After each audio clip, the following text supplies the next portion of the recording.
I don't know. Oh, why am I sharing my screen already? Why not?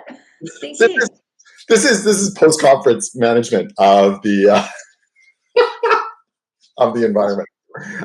Anyways, hope that everyone is doing well. Welcome to Thursday's temperature check. Yeah, stuff. Why were we off last week? Did we have a reason, or did we just not schedule it? We had a reason. We had a reason. I don't remember what the reason was. I was going camping. Was that the reason? I just remember the message of, hey, we're not going to have temp check this week. Is that cool? And I was like, sure, that's fine. and then of course, like, I didn't inform anyone. So yeah, stuff. Hope that you're all having fun right out there. My name is Ben Klein. I'm the Chief Recipe Officer at APPE, the owner of Geek Proposals. We're a proposal response firm. With me today, of course, is the wonderful Rachelle Ray, owner of RMR Consulting, and our Chief Baking Officer. So yeah, stuff. Anyways, and then next week, are we thinking that we're going to be bringing on someone from the Baker's Dozen? Or we are. Okay. STBD, because the Baker's Dozen member that was lined up has moved. Okay. So you're going to start seeing BD member faces. Yeah. So we did just roll out. So if you don't know, APPE is advised by 13 fabulous industry experts, and they form the Baker's Dozen. And so they meet with us on a regular basis to talk about the direction of the industry, how APPE can change its product offering. They give us advice on the things that we're thinking about. Yeah, and it sort of sets us up for success and sets us up for interesting things in the space. Anyways, so yeah, we want to make sure that when we roll them out, so we try to roll out a portion of them every year, so that there are fresh faces, fresh voices, and then what we'd like to do is be introducing them to you, because all of them have interesting stories. And Rachelle, you were telling me yesterday that they already have like pretty amazing ideas for interesting things that can happen in the community. I am losing my mind with amazingness. So I've been meeting one-to-one with each of our BD members and kind of talking through like what they see for the community and kind of initiatives that they want to own. And yeah, I can't wait to like actually announce some of these things. I do want to tease, because it's pretty salad in the hopper right now. Doodle-ins. Yeah. Yes. So Amma, if you haven't watched her Doodling Out a Proposal Career webinar, it's very therapeutic. It's very cathartic. It's very calming to just listen to Amma talk. But she has this really creative way of visioning out challenges or issues and like doodling her way through it, which I think is a really interesting way to approach things. And it kind of like flips your brain in a different way. And she would like to start doing that with community conversations that we're having. Oh, okay.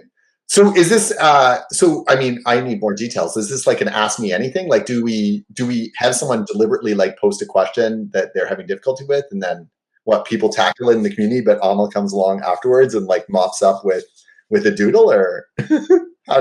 She's specifically looking at like questions that have already been posted in the community, and ones that maybe haven't gotten quite as many conversations yet. She wants to like sit down, so you just pop into a Google Meet with her. She's gonna doodle out her thought process on this, and like we can group think it, and she'll do the group think. I like this. I like this idea. All right, I'm down. I'm down. Let's do it. I apologize, everyone. So I am rubbing cream on my hands. Proposal season has been very tough for me this summer, and I have a very visual manifestation of my stress in the form of like an eczema outbreak, or eczema. I actually don't know how to pronounce it. That's one of the words I learned by reading it, and so I don't actually know how to say it either. Yeah. Anyways, so I have absolutely broken out in dry skin and everything like that, and my hands are the unfortunate recipients of that. So I apologize. So there you go. If you see me rubbing my hands, it yeah, it's not evil machinations. It is really just me like putting cream on because that's what I should do. All right, Kathleen Voigt. Doodlins. Doodlins want me to make me break out some scented markers and start coloring. Love it. Yeah, you know what? My kids have scented markers for their school pack this year, and I'm like, what are they going to be doing with this? Like, I would be so distracted. So I realized that I can't just focus on like a webinar or anything. And I realized this during RF Win. So I bought a coloring book for day 2 of RF Win. And I just sat there coloring while I listened to sessions. And it helped me focus so much. So like I fully support coloring while doing professional things. Oh, wow. Okay. Interesting. Wow. Okay. Like I have to be multitasking, but at least that was like it freed my brain to actually pay attention to the things. And it's not that I don't want to pay attention. Yeah. It's just that like that's how That's how you. think the screen thing, like I'm used to being on multiple screens at once, and so I don't know how to just like stare at one. Oh, So I okay. started coloring, and I was able to focus on every single session, and it was amazing. Okay. Like I have a different process. When I'm in a conference like that, I do have to pay attention. Otherwise I'm gonna miss it. Like I can't be distracted on too many things because I will lose it. But having said that, like I can't work in silence. I know there are a lot of people who like work in silence and stuff like that. And that is not me unless I'm with someone. So I know that you mentioned that we were going to maybe do some focus time co-working space with the community and stuff like that. And so I am looking forward to that because like if everyone's kind of head down doing whatever, then I can work. Like there's some sort of like obligation to switch over. But here in my home office, I have a TV right here. And like I'll put it on like YouTube Music or something like that, or I'll even put it on like an old family show that like is a favorite and I know like word for word, but like it's comforting to have it running in the background or something like that, like Friends or something, right? Like Exactly. yeah. And then I can like kind of get work done because like if I'm just operating in a negative, it won't happen. So yeah, so there we go. Karen McScall, white noise playlist. And then from Stephen Alvarez, I used to do that in school and got in so much trouble, but honestly, it does help me keep the focus to what I'm hearing. Okay, so I think Stephen is talking about your coloring book piece. I'm more into the reading tactile learner than an auditory learner. Okay, yeah. So You and we are the same. I used to get in trouble for doodling in my notes as well. But it helped me remember. I was like, okay, I drew a sword, and that was like symbolic of whatever war we were talking about in history class. Like it made sense to me, dang it. Yeah. Okay. I mean, fair. All right. So listen, this is not why we're talking today. We only really have 2 items on the agenda today, but both of them will probably expand into a little bit of conversation. And sorry, we just have one more from Kathleen. When I work at home, I cast YouTube to my smart TV, smarter than me, and have episodes of Taskmaster or Bandai Beach. I love Taskmaster. I have not heard of Bandai Beach. Is this like reality TV show? It sounds like reality TV show. But let me know, Kathleen, what it is. But Taskmaster, if you have not watched this, there are like 15 seasons in the UK. There are 4 seasons in New Zealand, and now there are 2 seasons in Australia. One with why am I forgetting her name? Tian. Anyways, so the premise of it is it's people competing on a game show over several weeks, and all of them are comedians. And so you get to watch the competitions that they did weeks and weeks ago in real time in the studio. And then like the idea is that there's kind of this banter that occurs in between each challenge and stuff like that. And it's just delightful. Like it is an absolutely wonderful show to watch, and the humor and the frustration that they have, and like some of the tasks like are tricks, like with clever semantics or wording and stuff like that, they can get themselves out of it. And the scoring feels kind of random. Like there is some determination. Anyways, Taskmaster can't highlight it enough. Anyways, as a fantastic show to watch. Sorry, and Kathleen. Bondi Beach is an old Aussie reality TV series that follows a lifeguard service at Bondi. Okay, great. I'm down. It was reality TV. All right. not why we're talking to you today, but like fantastic tangent. All right. So one friend of the community, Javier Escartin, the founder of Deep RFP, a fantastic tool, initially for just getting compliance matrix out, but now he's built it out into like more of a fulsome response tool. It actually was in our software as buyers guides. He has a free newsletter, and if you're in the UK or EU, it's fantastic because he also includes sometimes information about like jobs that are available there or stuff that's happening in the industry there.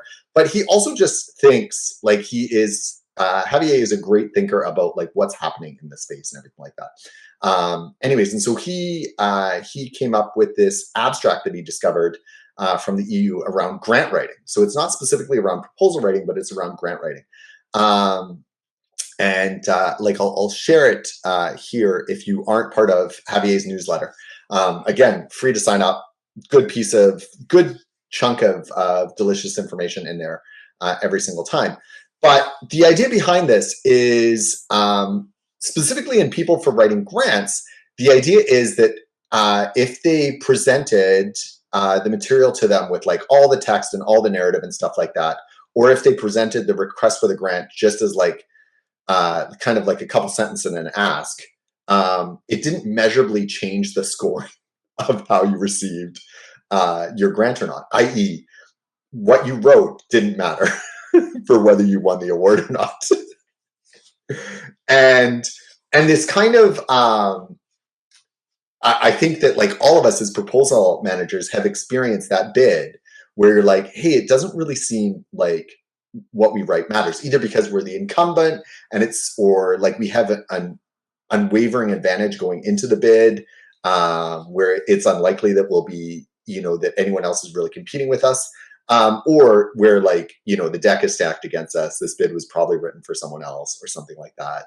Or just that like, hey, it doesn't really matter because the customer is like selecting for price only. And like once the salesperson puts price in it, everything else that we write is kind of irrelevant next to it. Rachelle, have you had a moment like this? This makes me think of a moment in my early career that has been unfortunately burned into my brain when I was uploading a proposal and the project manager from that proposal came and leaned over my desk. Like these little risers above it. He leaned on my desk and he goes, nobody actually reads these anyway, right? I don't know why you're so stressed out. And I was about to throttle this man because I had, put in some night and weekend hours to make his proposal acceptable to submit. And then he sits there and was like, it's formality anyway. Guess who didn't win that project because the project manager was unengaged? Yeah. But that sears my soul.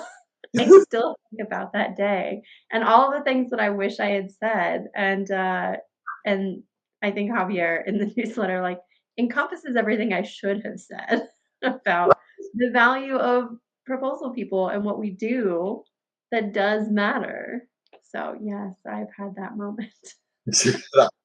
Yeah, and I mean, again, I think we all have this feeling like your work is not valued, and spoiler alert, Javier actually, what he indicates is like maybe what you should be thinking about is where you focus your time inside of proposals, right? Like you're right, average proposal is only read for 8 minutes, so hey, I've won proposals where I've used the wrong customer name inside the document. I've used proposals where I've like left sentences dangling, like without a period to end the punctuation, right? Like, and it's like, oh, I meant to finish that thought and I never did, right? Like, I have won proposals, but there are like some moments where like in my post feedback, like people do comment on things and it's, it's those things that I realize, oh, that's the stuff that I need to be thinking about, like what stays in my proposal. Like when I ask them, one of my favorite questions asked procurement teams is like, what do you actually remember about our proposal? Like when we've in a post whatever, and it always surprises me, right? It'll be like, oh, like you gave us this diagram that showed that like you really understood the problems that we're like experiencing. I'm like, great, like because we worked really hard on that diagram. And every once in a while, it'll be something that we didn't work very hard on, and then we just put it in there. And it's like, okay, there. You know, Have you, Rachelle? Have you ever heard of the Lego study, though? The Lego study? Yeah. No? Okay, so I will see if I can find the abstract for this. But the reason that I bring this up is because I didn't want to. Like Javier already talks about it best about like what you should be focusing on. Again, go grab his newsletter if you need it. I will try to post it in the community. I'll see if I can get permission from him and post it in the community and stuff like that. Like he talks about the idea that like, hey, you should be focusing on getting good messaging across. You should be looking at like a clear winning position, like building confidence in the customer through whatever. So those are him, and I'll leave it to him because he does a better job of explaining why those things are important.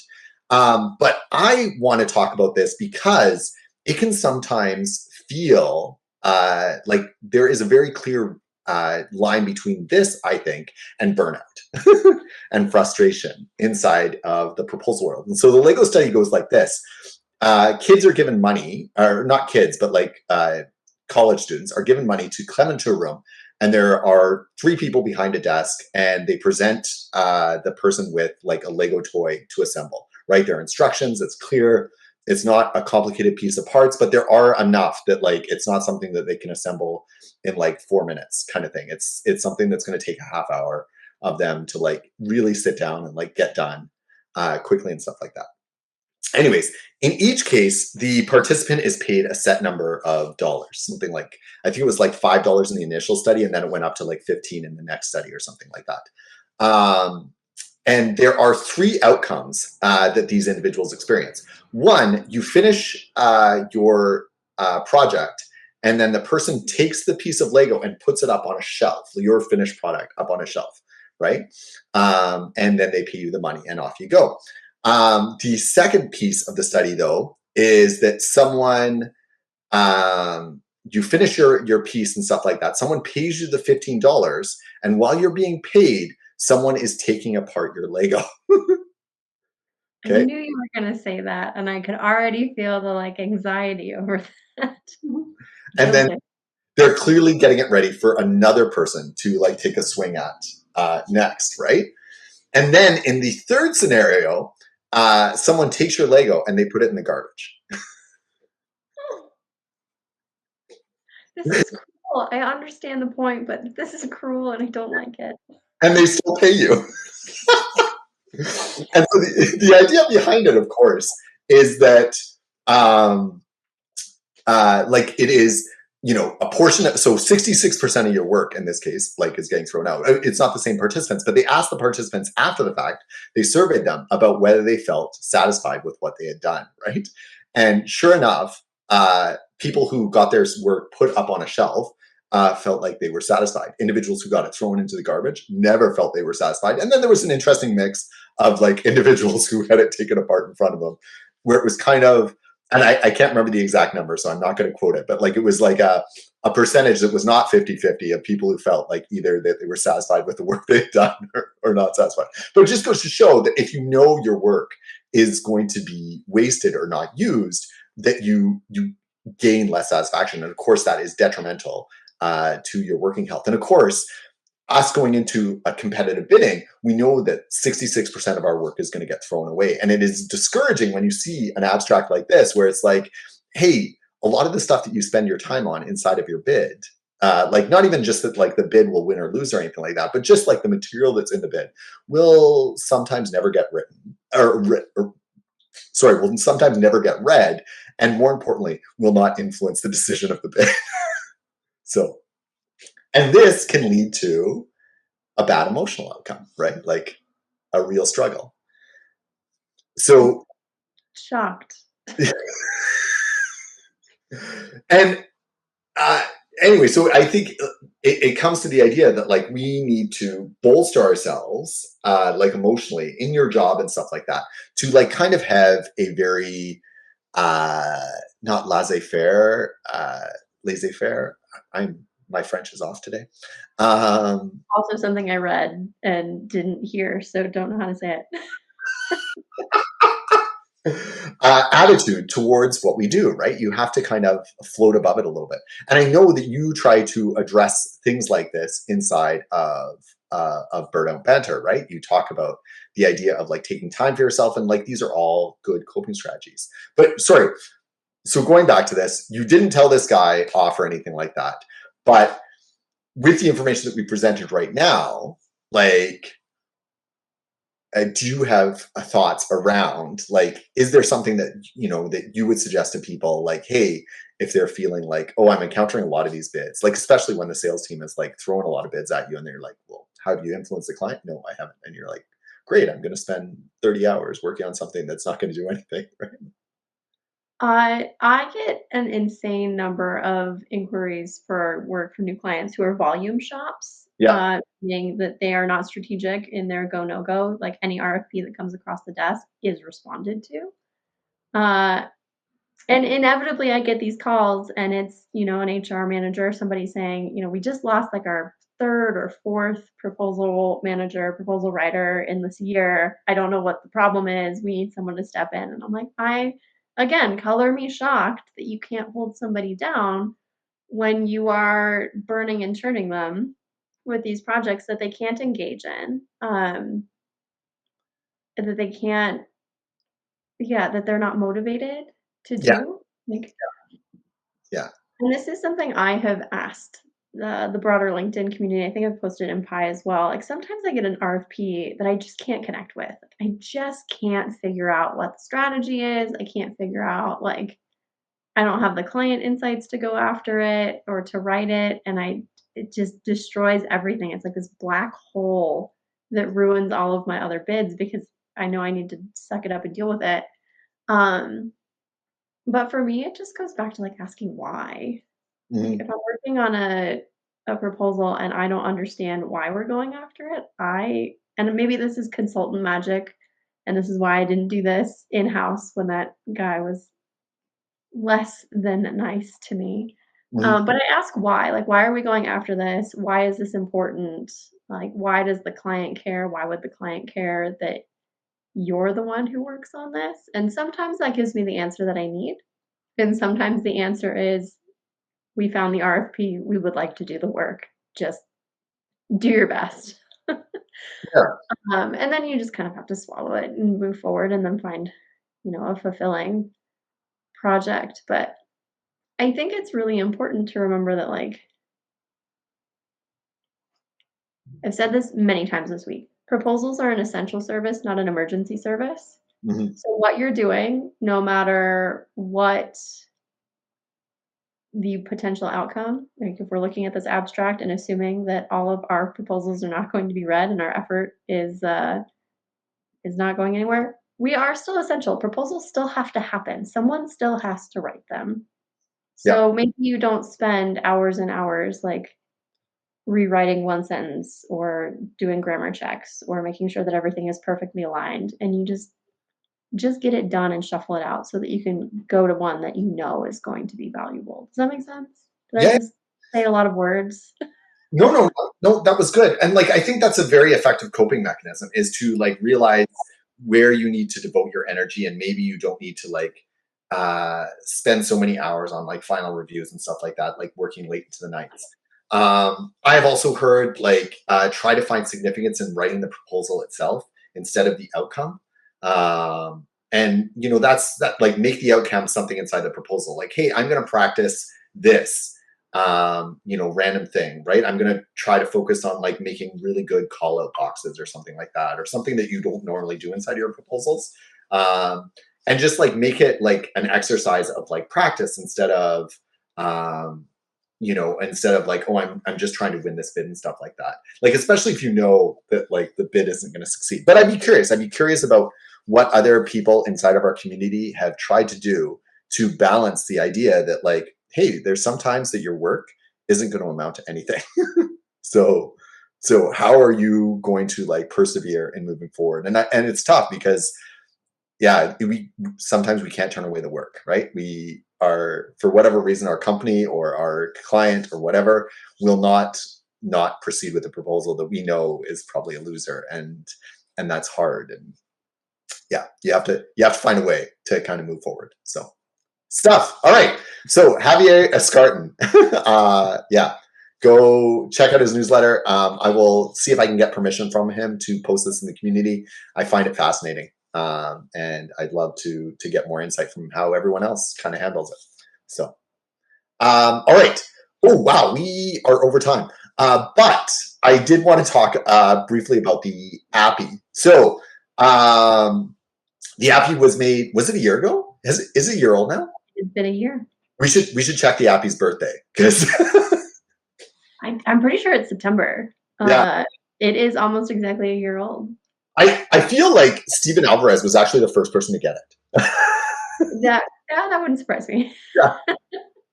That guy's a rock star about getting through things quickly. So obviously, this was never meant to be a static course. It was always meant to have a refresh. And the good news is, right today, a good friend of the community, Chris Basilia from Hovister, another Canadian consulting firm. Thank you. I think I was number 3. Were you, Steven? I'm gonna go. I will actually go back and check, like, who got issued the APPE certification in order. I'm pretty sure you were first, but anyways, we'll move from there.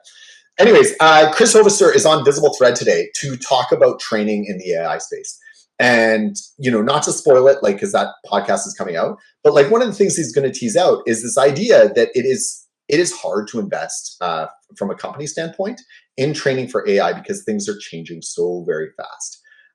And Chris has some ideas about how to address this with the software firms and everything like that. And he's going to be kind of raising some of those ideas, but he is actually coming to advise us on how to refresh the APPE. So watch this space. Definitely, we're going to be doing some interesting things in how we bring it out. And yeah, anyways, what an honor. It's like the first, I should give you a cap and gown. Like, that's what you need. Honestly, I should create a badge inside the community for the first person that finishes any course. We give them a cap and gown. I love this. Yeah. So much. A pie cap and gown. I will figure it out. I will figure that out. Let's get back to better badges. All right.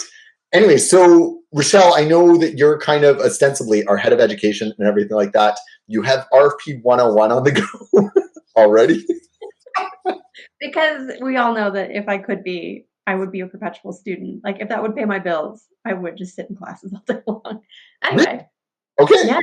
Yeah. Yes, if I could figure out how to get paid to be a student, I would 100% just learn all day long. There must be some way. I always tell people I would be a barista, but sure, I could be a student. I could be a student as well if it paid. All right. Anyway, so we will be refreshing the APPE. And with that in mind, we do want to have some more diverse voices actually doing it. Like Rin last time was the likeness for all of the videos, I think. This time it might be nice to have some different people. So anyways, let us know in the community things that you would like to see or hear in the APPE and everything like that. And maybe if you'd be interested in getting involved, we will be looking for people to film portions of it. So you don't have to necessarily be an expert in all aspects of AI, but we'll give you some course structure and maybe you can just try to get expertise in that one area and stuff like that. All right. So good times. Rachelle, it is 11:29. I'm trying to be respectful of people's times. Do you have any thoughts or things that you want to leave people with before we send them off into the weekend? Like you said, we introduced our Baker's Dozen. We also interviewed them in the community. Please go say hello, make friends. These are fascinating, interesting, amazing people, and they're going to be kind of representing you for the next year. So make connections, talk to them about what you want to see. You can also talk to Ben and I, of course. Like, we're not inaccessible, obviously. But I just wanted to throw our BD out there. They're amazing. Go chat with them. Anyway.